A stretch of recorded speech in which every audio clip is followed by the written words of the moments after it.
Aku Layak Diakui bagian 4, ditulis oleh Dewi SMD, novel audio. Di tempat lain, Ayu Sekar duduk di ruang keluarga megah rumah Permana. Ia menatap layar ponselnya yang menampilkan notifikasi penerbangan Arsa. Jeti dia pulang. Gumamnya pelan. Permana Raksa Bumi, sang pemilik imperium bisnis, menutup koran yang dibacanya. Tanpa memberitahu kita, katanya data. Aku sudah menduganya. Karena perempuan itu, tanya Ayu Sekar. Permana menghela napas. Arsa selalu keras kepala. Jika dia menginginkan sesuatu, dia akan mengejarnya, meski harus melawan akal sehat. Ayu Sekar terdiam. Ingatannya kembali pada Rei anak yang justru menolak bantuan demi harga diri. Kadang aku takut, ucapnya lirih. Arsa tidak tahu batas antara keinginan dan keserakahan. Ini sudah tidak bisa dibiarkan. Pak, Arsa semakin dekat dengan wanita itu.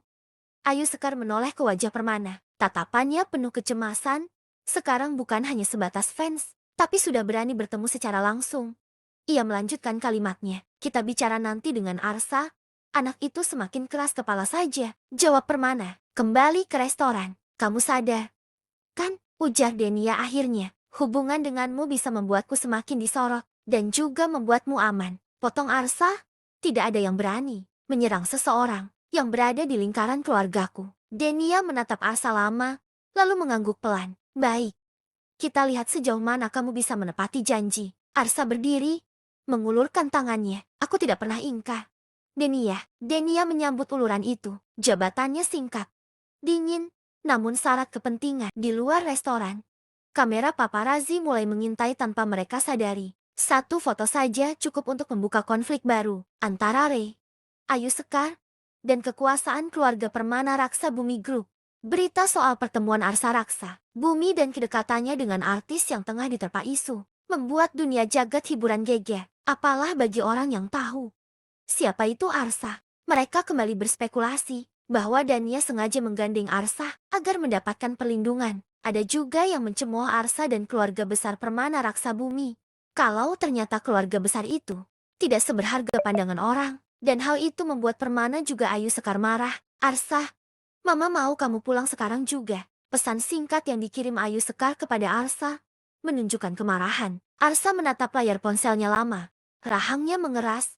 Urat di pelipisnya terlihat menegang. Ia masih berdiri di balik kaca restoran, memperhatikan kelip kamera yang sesekali memantul dari kejauhan. Sial, gumamnya pelan, nyaris seperti desahan frustrasi. Pesan dari ibunya kembali ia baca. Arsa, Mama mau kamu pulang sekarang juga. Ia mengetik cepat, lalu menghapus, mengetik lagi, menghapus lagi, hingga akhirnya ia menekan kirim. Ma, Arsa sudah dewasa. Arsa tahu apa yang Arsa lakukan. Tak sampai 1 menit, balasan masuk. Justru karena kamu dewasa, kamu seharusnya tahu mana yang pantas dan mana yang mempermalukan keluarga. Arsa tertawa kecil, tawa yang pahit. Mempermalukan, desisnya, atau tidak sesuai rencana Mama. Denia, yang sejak tadi berdiri di sampingnya, memperhatikan perubahan ekspresi Arsa. Ia bukan perempuan bodoh. Ia tahu, keluarga seperti Permana Raksa Bumi tidak pernah benar-benar menerima orang luar, apalagi perempuan dengan isu sepertinya. Masalah keluarga, tanya Denia ringan, namun matanya tajam. Arsa menghela napas panjang. Ibuku, figur yang dominan. Denia menyunggingkan senyum tipis. Kontrol, jawab Arsa jujur. Sejak kecil, Denia menyilangkan tangan di depan dada. Kalau begitu, kamu yakin ingin melibatkan aku lebih jauh? Arsa menoleh cepat. Aku tidak setengah-setengah. Kata-kata mudah, sahut Denia datar. Tapi tekanan keluarga besar tidak pernah main-main. Aku sudah merasakannya meski dengan versi yang berbeda. Arsa menatap Denia lurus-lurus. Justru itu, aku ingin membuktikan bahwa kali ini aku tidak tunduk. Di saat yang sama, di rumah megah keluarga Permana, ini keterlaluan. Ayu Sekar menghempaskan ponselnya ke sofa. Dadanya naik turun menahan emosi. Arsa benar-benar tidak tahu diri. Permana Raksa Bumi berdiri di dekat jendela besar, menatap taman luas yang biasanya menenangkan. Namun kali ini terasa hampa. Kita sudah membesarkannya dengan segalanya, ujar Ayu Sekar dengan suara bergetar. Pendidikan terbaik, perlindungan, nama besar. Tapi lihat sekarang dia mempertaruhkan reputasi keluarga hanya demi seorang wanita iblis itu. Permana berbalik, tatapannya dingin, tegas. Masalahnya bukan sekadar perempuan itu. Lalu apa? Arsa sedang menunjukkan perlawanan, jawab Permana pelan, dan publik sedang menontonnya. Ayu Sekar terdiam. Jemarinya mencengkram ujung sal yang melili leher. Dan Ray, ucapnya tiba-tiba. Bagaimana dengan Ray? Nama itu membuat Permana terdiam sesaat. Ray tidak minta apa-apa. Lanjut Ayu Sekar dengan nada getir. Dia justru menolak bantuan. Tapi justru dia yang diseret. Dihancurkan. Dipermainkan oleh opini. Permana menarik napas dalam. Karena Ray tidak punya tameng. Dan Arsa punya segalanya. Tapi memilih menggunakan kekuasaan untuk menutupi kesalahan orang lain. Suara Ayu Sekar meninggi. Apa kamu tidak lihat ironi ini? Pak, hening menyergap ruangan. Di tempat lain, Ray duduk sendirian di kamar kontrakannya yang sempit. Ponselnya bergetar tanpa henti pesan. Notifikasi, panggilan tak dikenal. Ia mematikan layar. Kalian mau percaya atau tidak? Itu urusan kalian. Gumamnya pelan. Pintu kamar diketuk. Ray. Suara sahabatnya terdengar ragu. Kamu lihat berita hari ini? Ray tertawa kecil. Pahit. Yang mana? Yang bilang aku korban tekanan. Atau yang bilang aku dibayar buat diam. Keduanya. Ray menghela napas. Menatap langit-langit.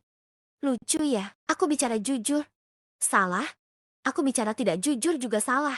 Hanya mulut yang berkuasa yang dipercaya. Sahabatnya terdiam. Kamu yakin mau terus bertahan begini? Doni menatap Ray. Aku tahu apa dan yang mana cerita kamu yang sesungguhnya. Ray, jangan mau ditindas. Kita berhak bahagia dan bersuara. Aku tidak punya pilihan. Jawab Ray tegas. Kalau aku mundur sekarang, semua yang mereka katakan jadi benar. Kalau aku maju lagi, semua akan semakin rumit. Aku capek. Kembali ke Denia. Sarah masuk ke ruang apartemen Denia dengan wajah pucat. Denia, foto kamu dan Arsa sudah beredar. Denia menutup mata sesaat. Secepat itu, bibirnya mengulas senyum. Netizen terbelah. Ada yang belah kamu. Tapi, banyak juga yang bilang kamu numpang kekuasaan. Denia kembali tersenyum dingin. Biarkan. Sarah menelan ludah. Keluarga Arsa tidak diam. Media mereka mulai bergerak. Bagus. Sahut Denia pelan. Artinya permainan sudah dimulai. Isu tentang Ray akan segera dilupakan publik. Tapi Ray sudah memilih jalannya. Potong Denia. Dan aku juga memilih jalanku. Di mobilnya, Arsa kembali mendapat pesan. Kalau kamu tidak pulang malam ini, Mama sendiri yang akan datang menemuinya. Mata Arsa membelalak. Apa maksud Mama? Gumamnya. Kenapa sih? Dari dulu, Mama sama Papa seakan tidak suka sama Denia. Apa salah dia? Pesan itu membuat dada Arsa bergemuruh. Tangannya mengepal di atas setir. Rahangnya mengeras. Ancaman lagi. Gumamnya lirih. Namun nadanya penuh amarah tertahan. Mesin mobil kembali menyala. Arah tujuannya berubah. Bukan ke hotel, tapi ke rumah besar yang selama ini Arsa anggap selalu mengikatnya. Rumah Permana Raksa Bumi malam itu terang benderang. Lampu-lampu kristal menyala seperti biasa mewah, dingin, dan penuh jarak. Begitu Arsa melangkah masuk, Ayu Sekar sudah berdiri di tengah ruang keluarga. Kedua tangannya terlipat di dada. Wajahnya keras, tanpa senyum. Kamu akhirnya pulang. Ucapnya dingin. Kupikir kamu akan memilih tidur di kaki perempuan itu. Ma, katanya datar. Tolong jaga kata-kata. Jaga kata-kata. Ayu Sekar terkekeh sinis. Kamu membawa skandal ke nama keluarga ini, lalu minta Mama sopan. Permana Raksa Bumi duduk di sofa utama. Wajahnya tenang namun matanya tajam seperti pisau. Duduk. Perintahnya singkat. Arsa tidak duduk. Aku berdiri saja. Jawabnya, biar jelas. Aku tidak datang untuk diinterogasi. Ayu Sekar melangkah mendekat. Kamu datang untuk menjelaskan. Kenapa kamu berani sekali melibatkan diri dengan perempuan bermasalah itu? Namanya Denia. Potong Arsa tegas. Dan dia manusia? Ma, bukan masalah berjalan. Dia artis penuh isu. Suara Ayu Sekar meninggi. Kehidupannya berantakan. Reputasinya hancur. Dan kamu anak kami masuk ke dalam lumpurnya. Arsa tertawa pendek. Pahit. Cukup. Mama tidak peduli alasanmu apa. Kamu akan menjauh dari perempuan itu. Mulai malam ini. Arsa menggeleng pelan. Tidak. Satu kata itu membuat ruangan seolah membeku. Apa kamu bilang? Suara Ayu Sekar bergetar antara marah dan tak percaya. Aku bilang tidak. Ulang Arsa. Lebih tegas. Aku tidak akan meninggalkan Denia hanya karena Mama tidak menyukainya. Kamu baru bertemu sekali. Ayu Sekar hampir berteriak. Sekali. Dan kamu sudah berani melawan orang tuamu. Justru karena baru sekali, balas Arsa cepat. Dan dari satu pertemuan itu, aku melihat bagaimana dunia memperlakukannya. Permana berdiri perlahan. Aura kekuasaannya langsung terasa menekan. Kamu lupa siapa dirimu? Arsa, tanyanya dingin. Nama yang kamu pakai. Fasilitas yang kamu nikmati semuanya dari keluarga ini. Arsa menatap ayahnya tanpa gentar. Dan apakah itu berarti aku harus membenarkan ketidakadilan? Kamu melindungi perempuan itu bukan karena kebenaran, sahut Permana tajam, tapi karena egomu. Tidak, Arsa menggeleng. Aku melindunginya karena tidak ada orang lain yang mau berdiri di sisinya. Ayuskar menatapnya dengan mata berkaca-kaca namun amarah tetap dominan. Kamu tidak tahu siapa dia. Arsa, dia wanita iblis. Demi citra dia tega menumbalkan anak kandungnya.